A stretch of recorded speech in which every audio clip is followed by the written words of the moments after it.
Kashmiri pandits को दोबारा से आबादकारी की उनकी कोशिश की गई और वो डिमांड करते हैं कि शायद उनसे कुछ कमिटमेंट्स की गई होंगी, जो भी किया गया होगा वो गालिबन न्यू दिल्ली की तरफ आंखें करके और वो देख रहे हैं कि क्या हमें वो किया जाए। मैंने कुछ इंटरव्यूज BBC वर्ल्ड ने किए थे वहां पे लोकल्स के, वो कह रहे हैं कि ये हम यहाँ पे सिक्योर, जो जिस तरह आपने भी बताया कि वो सिक्योर फील नहीं करते।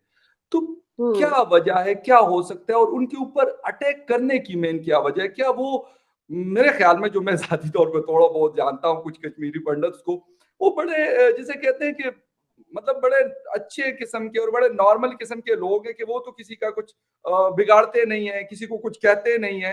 तो फिर क्यों उनको किया जाता है? सिर्फ इसलिए कि इसकी खबर बड़ी बनेगी या न्यू दिल्ली को तकलीफ ज्यादा पहुंचेगी, या क्या वजह हो सकती है इसके पीछे? देखिए, if you ask me the way Pakistan is going, मैं पाकिस्तान को आज की तारीख में ब्लेम नहीं करूंगी। उनके अपने इतने मसले हैं, मुझे नहीं लगता कि, बट यस अगेन वहां से कुछ हो सकते हैं, बट वो इन्फिल्ट्रेटर्स की कैटेगरी में आते हैं एंड दे आर आइडेंटिफाइड, और सोसाइटी उनको, कश्मीर सोसाइटी अब उनको पनाह नहीं देती है, they don't get shelter anywhere, तो वो वैसे भी इनकाउंटर्स में मारे जाते हैं if they dare to do such thing.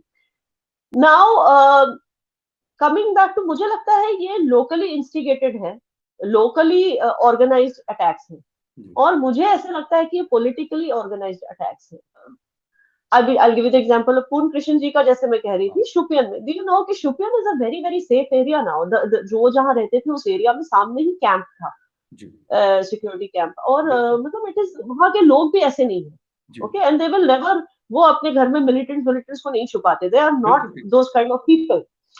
और आप सोचिए कि उसके बाद भी उन पर अटैक हुआ, तो जाहिर सी बात है कि किसी को एम्पावर किया गया था कि तुझे किसी नाके वाके पे चेकिंग कराने की जरूरत नहीं, तू सीधे मतलब हथियार ले जा, अपने घर में छुपा, और टाइम मिलने पर आइडेंटिफाई करके तेरे आसपास कौन सा हिंदू पंडित रहता है और उसको खत्म कर दे ब्रॉड डे लाइट में, ताकि हम जाकर न्यूज चैनल्स पे बोल सके कि जब तक हम पावर में नहीं आते तब तक ये चलता रहेगा। So are you getting that point? I feel it is politically instigated, और ऐसा बोला भी है फारूक अब्दुल्ला साहब ने, फिर आके उन्होंने तो मीडिया चैनल्स को बोला भी, जब तक जस्टिस नहीं मिलता तब तक ऐसे अटैक्स कंटिन्यू रहेंगे, and the whole nation was shocked कि कोई इतना इनकम्पैशनेट कैसे हो सकता है, मतलब कि इस तरह का स्टेटमेंट कैसे दे, मतलब कि जो हमें जो डाउट्स हैं एज अ कम्युनिटी कि शायद ये पॉलिटिकली इंस्टिगेटेड अटैक्स हैं, वो डाउट्स हमारे पूरे हो रहे हैं, मतलब वो मुकम्मल हो रहे हैं, बिकॉज ये इस तरह के स्टेटमेंट्स दे रहे हैं प्रेस में आके। राइट। अच्छा, तो उनसे कभी, लाजमी सी बात है मीडिया वहां पे मौजूद है और मीडिया तो मेरे ख्याल में हर किस्म के क्वेश्चंस करता है, और ये तो नहीं हो सकता कि क्वेश्चन उन्होंने रेज ना किया हो कि भाई आप इस तरह की स्टेटमेंट्स दे क्यों रहे प्रेस के अंदर कि भाई ये नहीं होगा तो वो हो जाएगा, वो नहीं होगा तो ये हो जाएगा।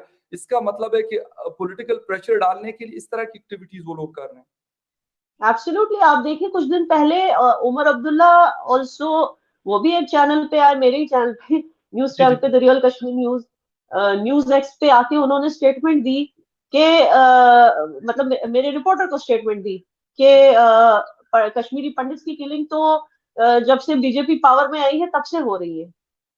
तो इसका क्या मतलब है? पहली बात तो जो इलेक्शंस भी हुई थी उसमें भी पीएजीडी को ही वोट मिले थे, क्योंकि उन्होंने अलायंस बनाया। तो अभी तक बीजेपी पावर में नहीं है, वहां पे सेंटर का रूल चल रहा है, तो चलिए उस हिसाब से अगर उन्होंने बोला भी कि बीजेपी का रूल है, but what kind of statement is this?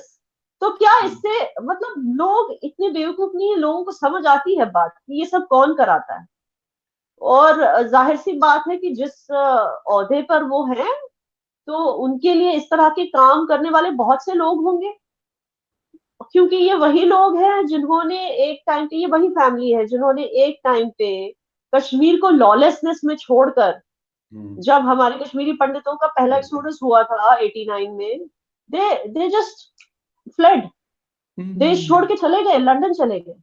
उनको ये परवाह ही नहीं थी कि उनके पीछे यह जो कत्लेआम हो रहा है कश्मीर में, उनको उसकी परवाह ही नहीं थी, वो चले गए और पूरा स्टेट ऑफ लॉलेसनेस हो गया। और फिर करते हैं ब्लेम के गवर्नर जगमोहन की वजह से हुआ, वो तो नहीं भागा ना कहीं, वो तो वही था। भागे कौन? भागे ये लोग।